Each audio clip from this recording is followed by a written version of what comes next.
Good morning, students. How are you? I hope you all will be fine. This is Shubham Kumar Panchal from Gurukulam public school. Students, पिछली video में हमने chapter number 10 शुरू करा था, जिसमें हमने ब्रीथिंग और रेस्पिरेशन के बारे में पढ़ा था. उसके बाद हम आगे कंटिन्यू करके चलते हैं. ठीक है, तो एक्टिविटी 10.2 से स्टार्ट करते हैं. Generally we are not aware that we are breathing. सामान्यतः हमें पता नहीं चलता कि हम ब्रीथ कर रहे हैं, यानी सांस ले रहे हैं और छोड़ रहे हैं. हावेवर, इसके अलावा if you try you can count your rate of breathing. लेकिन अगर आप चाहो तो अपनी आप ब्रीथिंग की रेट यानी दर को काउंट यानी गिन सकते हो. ठीक है, यानी सामान्यतः क्या होता है, जब आप सांस लेते हो और छोड़ते हो तो आपको पता ही नहीं चलता, लेकिन अगर आप चाहो तो आप अपने श्वसन की दर को गिन सकते हो. Breathe in and out normally. Breathe in या सांस लीजिएगा और छोड़िएगा आराम से. ठीक है. Find out how many times you breathe in. देखिएगा कितनी बार आपने ब्रीथ इन यानी सांस अंदर लिया, एंड ब्रीथ आउट और कितनी बार छोड़ा. इन अ मिनट, एक मिनट में. यानी आपको क्या करना है कि सामान्यतः हमें पता नहीं चलता कि हम सांस ले रहे हैं या छोड़ रहे हैं, लेकिन अगर आप अपना ब्रीथिंग रेट जानना चाहते हो तो उसके लिए क्या करना है आपको, आप आराम से सांस छोड़िएगा और सांस लीजिएगा और गिनिएगा कि एक मिनट में आप कितनी बार सांस लेते हो और कितनी बार छोड़ते हो. Did you inhale the same number of time. क्या आपने उतनी बार ही सांस अंदर लिया एज यू एक्सहेल, जितनी बार बाहर छोड़ा. Now count your breathing rate. अब अपना ब्रीथिंग रेट काउंट कीजिएगा. Number of breaths per minute. Breathing rate क्या होता है, number of breaths per minute, यानी एक मिनट में आप कितनी बार सांस लेते हो और छोड़ते हो. ठीक है. आफ्टर ब्रिस्वास. ब्रिस्वास मतलब तेज चलने के बाद, एंड आफ्टर रनिंग और दौड़ने के बाद, यानी तेज चलने और दौड़ने के बाद अपनी ब्रीथ रेट को काउंट कीजिएगा. Record your breathing rate as soon as you finish. जितनी जल्दी खत्म आप करते हो उतनी जल्दी आपको अपना ब्रीथिंग रेट रिकॉर्ड करना है. And also after complete rest. और पूरी तरह आराम करने के बाद भी अपना ब्रीथिंग रेट पता करना है. टेबुलेट यानी गणना कीजिएगा, यानी कैलकुलेशन कीजिएगा योर फाइंडिंग्स, जो आपको पता लगा है. And compare your breathing rates. और कंपेयर तुलना कीजिएगा अपनी ब्रीथिंग रेट की अंडर डिफरेंट कंडीशन, अलग अलग स्थितियों में, with those of your classmate, अपने क्लासमेट्स के साथ. तो बच्चों, अभी तक आपने एक्टिविटी में पढ़ा कि सामान्यतः आपको पता नहीं चलता जब आप ब्रीथिंग करते हो, लेकिन अगर आप अपनी ब्रीथिंग रेट पता करना चाहते हो तो आप इसको पता कर सकते हो. कैसे कि आराम से सांस लीजिएगा और छोड़िएगा. ठीक है. और उसके बाद गिनिएगा कि आपने एक मिनट में कितनी बार सांस छोड़ा और कितनी बार सांस लिया. ठीक है. तो इससे आपको आपका ब्रीथिंग रेट पता चल जाएगा, क्योंकि ब्रीथिंग रेट क्या होता है कि एक मिनट में आपने कितनी बार सांस लिया और कितनी बार छोड़ा. और इसके अलावा आप ब्रीथिंग रेट तब भी काउंट कीजिएगा अपना जब आप बहुत तेज चल रहे हो या फिर दौड़े हो. ठीक है. जैसे ही आप दौड़ना खत्म करते हो उसके बाद अपना ब्रीथिंग रेट काउंट कीजिएगा, और उसके बाद अपनी जो आपने ब्रीथिंग रेट निकाला है उसके अपने क्लासमेट्स के साथ कंपेयर कीजिएगा अलग अलग कंडीशन में. फ्रॉम द अबव एक्टिविटी, ऊपर दी गई एक्टिविटी से यू मस्ट हैव रियलाइज, आपको महसूस हो चुका होगा, that whenever a person needs extra energy, कि जब किसी व्यक्ति को ज़्यादा एनर्जी की जरूरत होती है, ही और शी ब्रीथ फास्ट, वो तेजी से सांस लेने लगता है. तो ऊपर दी गई एक्टिविटी से आपको पता लग चुका होगा कि जब भी किसी व्यक्ति को ज़्यादा एनर्जी की जरूरत होती है तो वो तेजी से सांस लेने लगता है. एज अ रिजल्ट, परिणाम स्वरूप, more oxygen is supplied to our cells. उसके परिणाम स्वरूप यानी तेज सांस लेने की वजह से क्या होता है कि हमारे सेल्स में ऑक्सीजन ज़्यादा जाने लगती है. इट स्पीड्स अप, इससे बढ़ जाता है. The breakdown of food, खाने का टूटना, इससे भोजन तेजी से टूटने लगता है. And more energy is release, और ज़्यादा एनर्जी निकलती है फिर खाने से. ठीक है. तो हमने पढ़ा कि ऊपर दी गई एक्टिविटी से आपको पता चल चुका होगा कि जब कोई व्यक्ति को ज़्यादा एनर्जी की जरूरत होती है तो वो तेजी से सांस लेने लगता है. क्यों? क्योंकि उससे ज़्यादा ऑक्सीजन बॉडी के अंदर जाती है और वो सेल्स को जाकर जल्दी से खाने को तोड़ देती है, जिससे ज़्यादा एनर्जी निकलती है. Does this explain why do we feel hungry after a physical activity. क्या इससे ये पता चल जाता है कि हम जब कोई शारीरिक कार्य करते हैं, यानी शरीर से मेहनत करते हैं, तो उसके बाद हम भूखा क्यों महसूस करते हैं, हमें भूख क्यों लगती है. वैन यू फील ड्राउजी, जब आप ड्राउजी फील करते हो यानी आलस में होते हो. Does your breathing rate slow down, क्या आपका ब्रीथिंग रेट कम हो जाता है. Does your body receive sufficient oxygen, क्या आपके शरीर को काफ़ी ऑक्सीजन मिलती है. तो इससे आपको पता चलता है कि इस एक्टिविटी से क्या आप आसानी से बता सकते हो कि जब आप कोई शारीरिक कार्य करते हो तो उसके बाद आपको भूखा क्यों महसूस होता है, या जब आप आलसी फील करते हो तो क्या आपका ब्रीथिंग रेट कम हो जाता है और क्या आपको बॉडी को पूरी ऑक्सीजन मिलती है। उसके बाद ऊपर एक पॉइंट लिखा हुआ है, ऑन एन एवरेज, एक एवरेज यानी औसतन, an adult human being at rest breathes in and out 15 to 18 times in a minute, यानी औसतन अगर देखा जाए तो एक वयस्क मनुष्य यानी जो 18 साल से ऊपर का होता है वो नॉर्मली 1 मिनट में 15 से 18 बार जो है ब्रीथिंग करता है, यानी सांस लेता और छोड़ता है।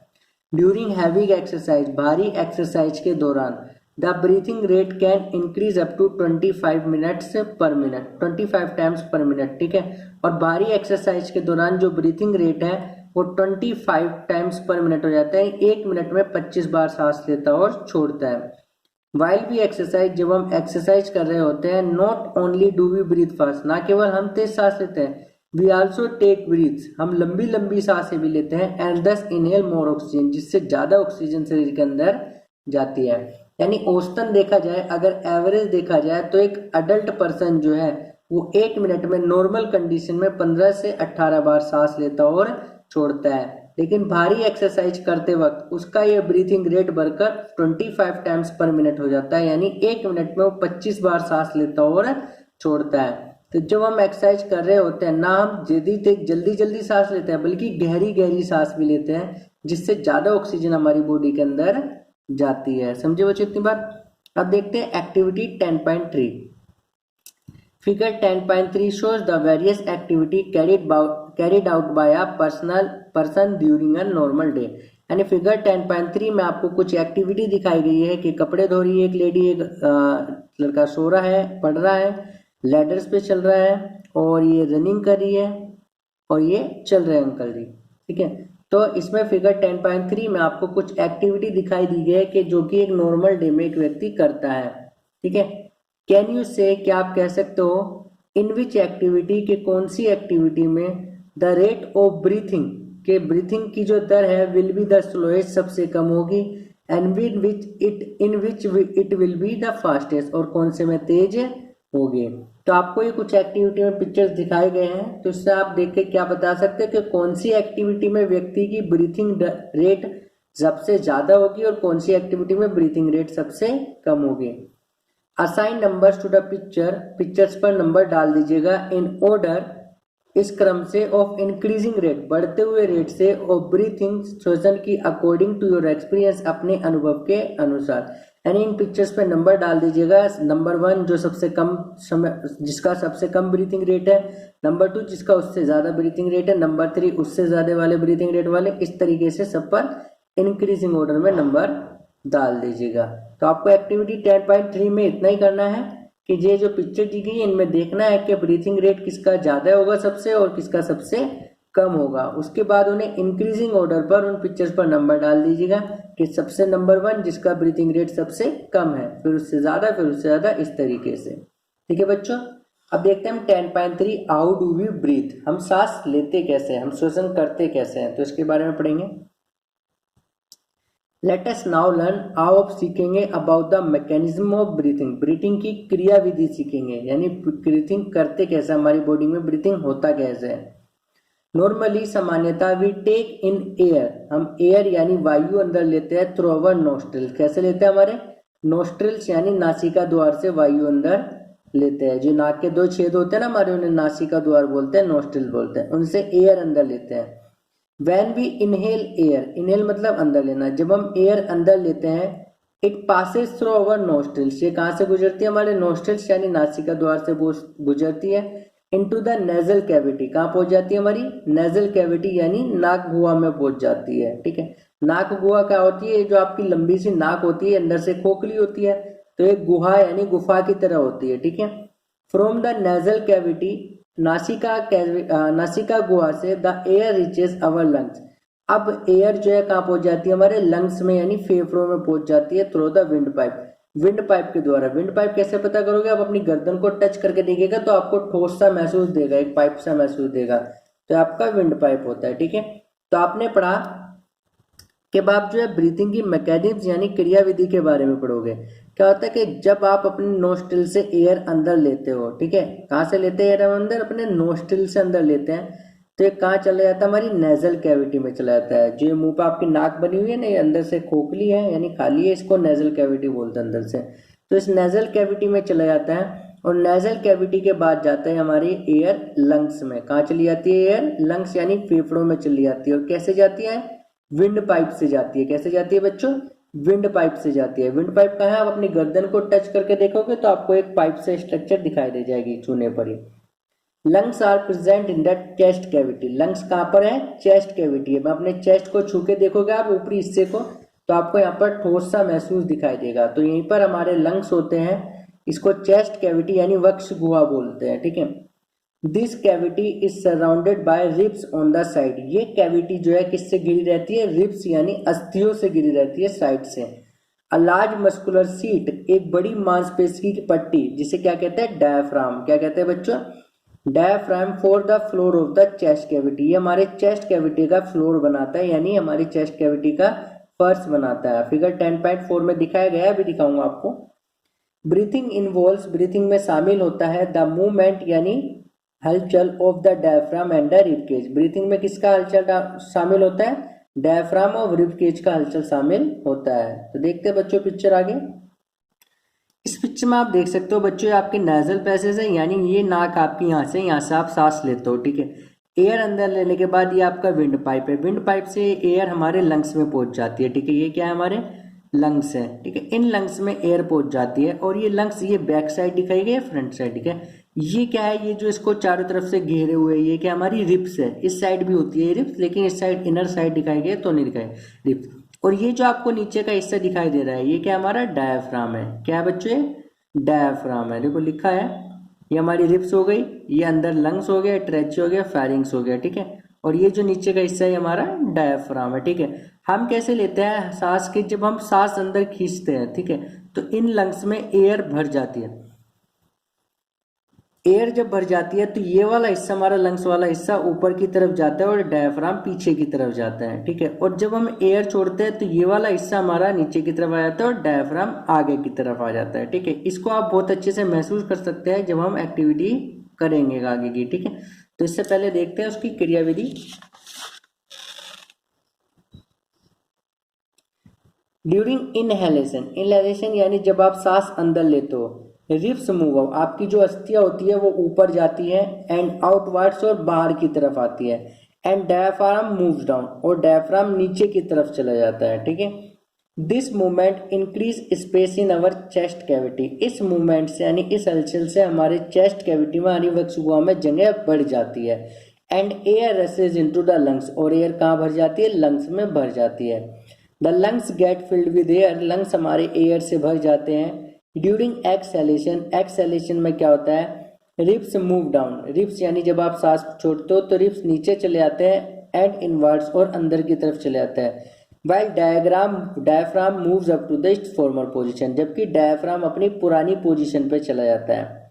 This reduces the size of the chest cavity, इससे हमारी चेस्ट कैविटी का साइज कम हो जाता है, and air is pushed out of the lungs, और एयर को लंग से बाहर धकेल दिया जाता है। दिस मूवमेंट्स, इस हलचल को इन अवर बॉडी, हमारे शरीर में, कैन बी फेल्ट, महसूस की जा सकती है, इजिली, आसानी से, ठीक है। तो इस मूवमेंट को हम आसानी से महसूस कर सकते हैं। कैसे होता है बच्चों? देखिएगा कि ये आपके लंग्स है, तो जैसे ही आपने एयर अंदर ली तो ये लंग्स फूल जाते हैं, और जब ये लंग्स फूलते हैं तो ये वाला हिस्सा ऊपर की तरफ बढ़ जाता है, बाहर की तरफ, आगे की तरफ बढ़ जाता है, और ये वाला हिस्सा पीछे की तरफ चला जाता है, डायफ्राम। तो जब यहाँ पर ये हिस्सा ऊपर जाता है और ये पीछे जाता है तो इसमें क्या होती है? जगह हो जाती है यहाँ पर, खाली जगह। इसकी वजह से एयर तेजी से हमारे लंग्स में भर जाती है, और जब हम सांस बाहर छोड़ते हो तो ये लंग्स जो होता है ये पीछे की तरफ वापस चले जाता है, और ये डायफ्राम वापस अपनी पुरानी पोजीशन पे यानी आगे की तरफ आ जाता है, जिससे यहाँ पर जगह कम हो जाती है और एयर हमारी नेजल कैविटी से बाहर निकाल दी जाती है। अब ये मूवमेंट आप कैसे फील कर सकते हो? देखते हैं। टेक अ डीप ब्रेथ, एक लंबी सी सांस लीजिएगा। Keep your palm on the abdomen, अपनी हथेली को अपने एब्डोमेन पे रखिएगा, यानी पेट पे रखिएगा, पेट से थोड़ा ऊपर, ठीक है। Feel the movement of abdomen, abdomen की मूवमेंट को महसूस करिएगा। व्हाट डू यू फाइंड, आप क्या देखते हो, ठीक है। After having learn that during breathing there are changes in the size of the chest cavity, कि जब आपने पढ़ी लिया कि ब्रीथिंग के दौरान क्या होता है कि चेस्ट कैविटी का साइज बदल जाता है। ठीक है, बताता हूँ, आप अपनी चेस्ट पे के थोड़ा नीचे हाथ रखिएगा और एक लंबी गहरी सी सांस लीजिएगा, तो आपको ये नीचे, ये जहां पर आपने चेस्ट के नीचे हाथ रखा है, ये हिस्सा पीछे जाता हुआ महसूस देगा और ऊपर से हमारी चेस्ट फूलती हुई दिखाई देगी। ठीक है, फिर जब आप सांस छोड़ोगे तो हमारी चेस्ट वापस पीछे की तरफ आ जाएगी और नीचे वाला हिस्सा जो अंदर गया था ये फिर बाहर से आ जाएगा। इस मूवमेंट को आप आसानी से महसूस कर सकते हो। ठीक है, तो जब आपने ये समझ ही लिया कि जब आप ब्रीथिंग करते हो तो आपकी चेस्ट कैविटी में चेंज आता है, यानी बदलाव आता है। Children got involved in the chest expansion competition, जो बच्चों में कंपटीशन हो गया किसका, चेस्ट एक्सपेंशन का, यानी छाती फुलाने का कंपटीशन हो गया। तो देखते हैं कि कौन ज्यादा छाती फुलाता है। एवरीवन वाज बोस्टिंग, हर कोई डींगे मार रहा था। डींगे मारना मतलब बहुत बढ़ चढ़कर बोलना। That she could expect it, that she or he could expect it the maximum, कि वो इसको ज्यादा से ज्यादा फुला सकता है। How about doing this activity in the class with your classmate, आपकी क्लास में क्लासमेट के साथ ये एक्टिविटी करना कैसा रहेगा। ठीक है, ऊपर एक प्रिकॉशन दी गई है, क्या है कि smoking causes lung, smoking damage lungs. Smoking यानी धूम्रपान आपके लंग्स यानी फेफड़ों को नुकसान पहुंचाता है, यानी सिगरेट बीड़ी पीने से आपके फेफड़ों को नुकसान पहुंचता है। Smoking also linked to cancer, और स्मोकिंग कैंसर से भी संबंधित है। इट मस्ट बी अवॉइडेड, इससे बचना चाहिए। यानी स्मोकिंग है जो धूम्रपान है यानी बीड़ी सिगरेट पीना, इससे आपके लंग्स को नुकसान पहुंचता है, साथ ही कैंसर भी हो सकता है, तो स्मोकिंग से बचना चाहिए। आगे देखते हैं, the air around us has various type of unwanted particle, यानी हमारे चारों तरफ जो एयर है उसमें कई प्रकार के अनवांटेड पार्टिकल है, यानी हमारे लिए नुकसानदायक कण है। सच एज स्मोक, जैसे कि धुआं, डस्ट, धूल, पोलेंस, पराग एक्सेट्रा आदि। ठीक है, यानी जो हमारे चारों तरफ एयर है उसमें कुछ अनवांटेड पार्टिकल्स भी है, यानी जिन्हें हम नहीं चाहते, ऐसे पार्टिकल भी है, जैसे कि धुआं, ठीक है, धूल और पोलेंस। When we inhale, जब हम सांस अंदर लेते हैं, the particles get trapped in the air present in the our nasal cavity, जब हम सांस अंदर लेते हैं तो ये पार्टिकल्स हमारे एयर के साथ अंदर जाते हैं, और एयर के साथ अंदर जाने पर ये क्या बच जाते हैं, हमारी नाक में जो बाल होते हैं उनमें फंस जाते हैं। However, कभी कभी sometimes these particle, कभी कभी ये कण जो होते हैं may get past the air, तो कभी कभी क्या होता है, ये पार्टिकल जो होते हैं हमारे हेयर से पास्ट यानी गुजर जाते हैं in the nasal cavity, nasal cavity में। कभी कभी ये जो पार्टिकल्स होते हैं हमारी नेजल कैविटी के हेयर से गुजर जाते हैं। दिस में irritate the lining of the cavity, जिससे हमारी कैविटी की जो लाइनिंग होती है यानी जो परत होती है वो इरिटेट हो जाती है, उसमें जलन हो जाती है। As a result of which, जिसके परिणाम स्वरूप हम क्या करते हैं, स्नीज यानी छींकते हैं। ठीक है, जिससे क्या करते हैं, हम छींकते हैं। स्नीजिंग, छींकने से एक्सपेल्स बाहर निकल जाते हैं, दीज फॉरेन पार्टिकल्स, ये विदेशी पार्टिकल बाहर निकल जाते हैं, फ्रॉम द इनहेल्ड एयर, अंदर ली गई वायु से। And a dust free clean air enters our body, और एक धूल से रहित साफ एयर हमारी बॉडी में जाती है। ठीक है, तो हमने पढ़ा कि हमारे चारों तरफ जो एयर होती है उसमें कई सारे अनवांटेड पार्टिकल्स होते हैं। क्या होते हैं बच्चों, कई सारे ऐसे पार्टिकल होते हैं जिनके हमें जरूरत नहीं, जैसे कि स्मोक है, डस्ट है और पोलन है। तो जब हम इनहेल करते हैं यानी सांस अंदर लेते हैं तो ये पार्टिकल्स हमारी नेजल कैविटी के हेयर्स में फंस जाते हैं। लेकिन कभी कभी ऐसा होता है कि ये हेयर्स हमारी नेजल कैविटी के हेयर से गुजर जाते हैं यानी आगे निकल जाते हैं, जिससे हमारी कैविटी की जो लाइनिंग है, जो परत है, वो इरिटेट हो जाती है, और जिसकी वजह से हम क्या करते हैं, स्नीज करते हैं यानी छींकते हैं। तो छींकने से ये पार्टिकल जो होते हैं हमारी नाक से बाहर निकल जाते हैं और एक साफ और बिल्कुल शुद्ध हवा हमारी बॉडी के अंदर जाती है। टेक केयर यानी सावधानी बताई गई है। व्हेन यू स्नीज, जब आप छींको, you should cover your nose, आपको अपनी नाक ढक लेनी चाहिए। That so that the foreign particle, जिसकी वजह से फॉरेन पार्टिकल यू एक्सपेल, जो आपने बाहर निकाले, are not inhaled by other person, दूसरे के द्वारा अंदर ना लिए जाए। यानी जब आप छींकते हो तो अपने आप को, नाक को ढक लेना चाहिए, जिससे ये जो पार्टिकल्स आप बाहर निकालते हो ये दूसरे की नाक में ना चले जाए एयर के साथ। ठीक है बच्चों, आगे देखते हैं activity 10.4। Take a deep breath, एक गहरी सांस लीजिएगा। Measure the size of your the chest with a measuring tape, अपनी चेस्ट का साइज नापिएगा मेजरिंग टेप से। And record your observation in table 10.2 और अपनी ऑब्जर्वेशन को यानी जो निकल के आया जो आपने पता करा है उसको टेबल 10.2 में लिख लीजिएगा। ये टेबल 10.2 ठीक है बच्चों। Major the size of the chest again, chest का साइज दोबारा नापिएगा व्हेन एक्सपेंडेड जब फुलाई गई हो। And indicate which classmate shows the maximum expansion on the chest और बताइएगा कि कौन से क्लासमेट ने कौन से सहपाठी ने सबसे ज्यादा अपनी चेस्ट को फुलाया था। We can understand the mechanism of breathing by a simple model, एक आसान से मॉडल के द्वारा ब्रीथिंग की क्रियाविधि को समझ सकते हैं। तो बच्चों एक्टिविटी 10.4 में बताया गया आपको एक गहरी सांस लीजिएगा और अपनी चेस्ट का साइज मापिएगा किससे, एक मीजरिंग टेप से, और अपनी ऑब्जर्वेशन को टेबल 10.2 में लिख लीजिएगा। और अब अपनी चेस्ट का साइज जो है अपनी चेस्ट को फुलाने के बाद नापिएगा और बताइएगा कि कौन से क्लासमेट्स ने अपनी सबसे ज्यादा चेस्ट को सबसे ज्यादा फुलाया था। क्या आपको टेबल 10.2 में लिखना है क्लासमेट का नाम ड्यूरिंग इनहेलेशन, यानी जब आप सांस अंदर लेते हो तो चेस्ट का साइज कितना होता है, ड्यूरिंग एक्सहेलेशन सांस छोड़ने के बाद डिफरेंस बताना है कि कितना अंतर आता है साइज में। ठीक है, तो वो जो हमने पढ़ा था ना कि डायाफ्राम ही होता है, डायाफ्राम मूव डाउन, डायाफ्राम नीचे जाता है और एयर, जैसे ही आपने एयर अंदर ली ये रिब्स जो हमारे ये बाहर निकल गए। ठीक है, और ये डायाफ्राम नीचे की तरफ चला गया यानी पीछे की तरफ चला जाता है। और जैसे ही एयर आपने बाहर निकाली तो डायाफ्राम पीछे की तरफ आ गए और डायाफ्राम रिब्स आप पीछे की तरफ आ गए और डायाफ्राम अपनी जगह पर आ गया। यहाँ पर आराम से महसूस कर सकते हो यहीं पर हाथ रखने के बाद, यहाँ पर बिल्कुल यहाँ के इस हिस्से में अपने, यहाँ पर ये आपका हिस्सा होगा जहाँ पर ये थोड़ा सा हड्डी महसूस नहीं देगी आपको, यहाँ पर हाथ रखिएगा, हथेली रखिएगा तो आप इस मूवमेंट को आराम से महसूस कर सकते हो। तो अब देखते हैं हम activity 10.5। Take a wide plastic बोतल, एक बड़ी प्लास्टिक की बोतल लीजिएगा, रिमूव द बॉटम और इसकी नीचे की तली को हटा दीजिएगा। Get a Y shape glass और प्लास्टिक ट्यूब, एक वाई के आकार की, वाई कैसे होता है, ऐसे होता है ना, वाई के आकार की एक प्लास्टिक की ट्यूब लीजिएगा, कांच की ट्यूब लीजिएगा। Make a hole in the lid, ठीक है, अब उसके जो बोतल आपने ली थी उसके ढक्कन में होल कर दीजिएगा यानी एक छेद कीजिएगा। सो डेट द ट्यूब में पास थ्रू, जिससे ट्यूब इससे निकल जाए। ठीक है, उसके बाद to the fork end of the tube fix to deflated balloon, जो ये तो फोक एंड है यानी एक ये हिस्सा और एक ये हिस्सा, इसमें दो बिना फूले हुए बैलून्स यानी गुब्बारे लगा दीजिएगा। Introduce the tube into the बोतल एज शोन इन फिगर 10.7, जैसे फिगर 10.7 में दिखाया गया है ऐसे उस ट्यूब को बोतल में लगा दीजिएगा। अभी दिखाऊंगा फिगर आपको। नाउ कैप द बोतल, अब बोतल का ढक्कन बंद कीजिएगा। Seal it to make it air tight, और उसको सील यानी टेप से सील कर दीजिएगा जिससे इसमें हवा ना घुसे।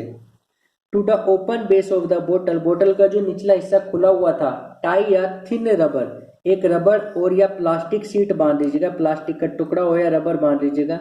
Using a large rubber band, एक बड़े से रबर बैंड का यूज करते हुए। ठीक है, देखते हैं इसको आगे। तरीके का आपको इस तरीके से आपको बनाना है कि आपको एक कांच की या प्लास्टिक की बोतल लेनी है और प्लास्टिक के बोतल को नीचे से काट देना है और एक ऐसी वाई के आकार की एक आपको ट्यूब लेनी है। ठीक है, प्लास्टिक की ले लीजिएगा, कांच की लीजिएगा। इस ट्यूब के जो फोक एंड है यानी ये वाले दो सिरे हैं, इन दोनों पर दो बिना फूले हुए गुब्बारे लगा दीजिएगा। अब आपको ट्यूब का जो बोतल थी उसका ढक्कन में एक होल करना था। ठीक है, ये होल कर दिया ढक्कन में और उसको ट्यूब में उस जो आपने ट्यूब ली थी वाई के जैसी, इस ट्यूब को इस तरीके से ढक्कन में लगा दीजिएगा और इसमें टेप वगैरह लगा के इसको एयर टाइट कर दीजिएगा जिससे यहाँ से एयर अंदर ना जाए। समझे बच्चों इतनी बात? इस तरीके से आपको सेटअप बनाना है। अब जो नीचे वाला हिस्सा ये था, चाहे आपने जो काट दिया था, इस नीचे कटे हुए हिस्से में आपको एक प्लास्टिक की सीट या एक रबड़ का टुकड़ा लगा देना है, रबड़ बैंड का यूज करते हुए इस तरीके से। ठीक है, समझ में आ गई इतनी बात? तो इस तरीके से आपको बनाना है। फिर क्या करना है? To understand the expansion of the lungs यानी फेफड़ों की विस्तार को समझने के लिए कि फूलते कैसे हैं। Pull the rubber sheet from the base downward, rubber sheet को बेस से डाउनवर्ड यानी नीचे की तरफ खींचेगा। एंड वॉच द बैलून्स, और बैलून्स को देखेगा। Next push the rubber plastic sheet up sheet को ऊपर की तरफ धकेलेगा एंड ऑब्जर्व द बैलून्स, और फिर से बैलून देखेगा। Did you see any change in the balloons, क्या बैलून में कोई चेंज होता है? What do the balloons in this model represent, balloons इस रिप्रेजेंट क्या करते हैं? What does the rubber sheet represent, rubber sheet क्या बताती है? ठीक है, now you should be able to explain the mechanism of breathing, अब आप ब्रीथिंग के मैकेनिज्म को, क्रियाविधि को बता सकते हो। ठीक है, तो कैसे करना था आपको बच्चों मैं बताता हूँ। देखो, कि ये आपने मैकेनिक ये बना लिया एक आपने डायग्राम, ओ सॉरी, ये एक इंस्ट्रूमेंट आपने बना लिया। तो जब आप इसको बाहर की तरफ खींचोगे रबर बैंड को, ठीक है, जब इसको आप रबर बैंड को बाहर की तरफ खींचोगे तो एयर जो है अंदर आएगी, जो गुब्बारों में भरेगी, अच्छे से गुब्बारे फूल जाएंगे। और जैसे ही आप इसको पीछे की तरफ धकेलोगे तो गुब्बारे, यानी आपने जैसे पढ़ा कि जैसे ही आप ये रबर बैंड को पीछे की तरफ खींचते हो, ठीक है, यानी पहले क्या करना था आपको कि जो रबर प्लास्टिक की बैंड थी कि इसको अंदर की तरफ आपको धकेलना था ऐसे, ठीक है।